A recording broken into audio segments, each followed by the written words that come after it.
All right, folks, we're going to talk about this story that's coming out of Michigan, where black pastors there are telling African Americans not to venture into a particular city called Eastpoint, Michigan.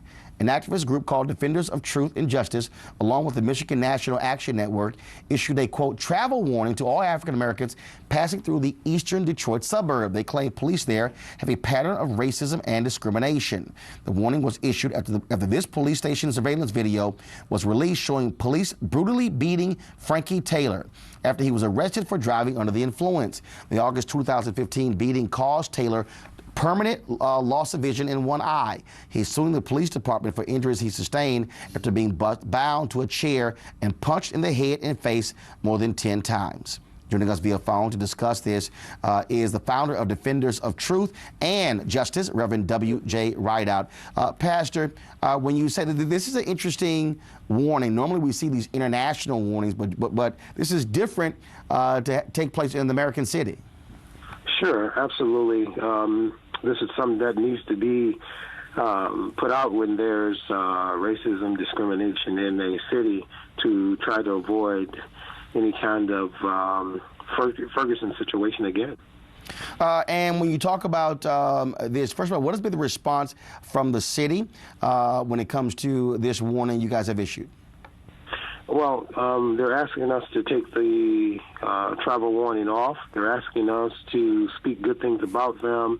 However, we're not going to do that. We're not going to lift the travel warning. We're going to continue on until we get justice and until these officers are either fired and resign or whatever the case may be. Where exactly is Eastpointe and how far is it from Detroit, and is it a major access point for lots of folks? It is yes, it is, Roland. It is a major access point for all the people in the surrounding area. It is very close to Detroit, Michigan. As a matter of fact, it's just outside of Detroit, basically not even a mile. All right, Pastor W.J. Rideout, we surely appreciate you joining us. Thanks a lot. Thank you, sir, and I appreciate your time. All right, then, real quick with our panel here. Pretty novel idea, issuing a travel advisory. Of course, we saw the Bahamas issue a travel advisory to Bahamians coming to the United States when it comes to police brutality. This is sort of a little different. This is very different, but if you're going to put out an advisory for that, then you need to put out a travel advisory for all of the other communities where you have black people killing black people at horrific rates. Don't go into those communities. You want to know what's different about those communities is that these are agents of the state that are paid with taxpayer dollars that are still brutalizing everyday citizens. Dead is dead. And honestly, I'm more afraid of Pookie and Ray Ray than I am I don't know. You should take up that cause. I just drove 2,000 miles from D.C. to Mobile, Alabama, didn't take interstates, took state routes, all throughout Alabama, Tennessee. I ran into none of this racial stuff that everybody keeps saying is so prevalent. So you have avoided racism your entire life, and you're in the Republican Party as one of the few black Republicans we have ever met. Community where black-on-black crime is through the roof, and we have black people being killed and dropping like flies. If black people dying is important to you, then you should still be able to take up this issue and say, yes, the state police officers who are sworn in to do what? Protect and to serve. Right? Everyone. So they should not be beating up citizens, murdering us. Is that correct? So if you care about black people dying, then actually you should care about it across the board. But your first reaction can't go to black on black violence, because if you look, we're talking about this travel advisory. What I'm telling you is, though, black on black violence is not like there's not white on white violence. We know that when communities, particularly communities that live amongst each other, there is more violence amongst that community. And I think I would have rather. If you're going to issue a travel advisory to Eastpointe, then you need to issue a travel advisory for the other ones too. Not reference a totally different issue. Police are overly militarized, and we do not need a militarized police department. That's not a racial issue. That's a law enforcement issue.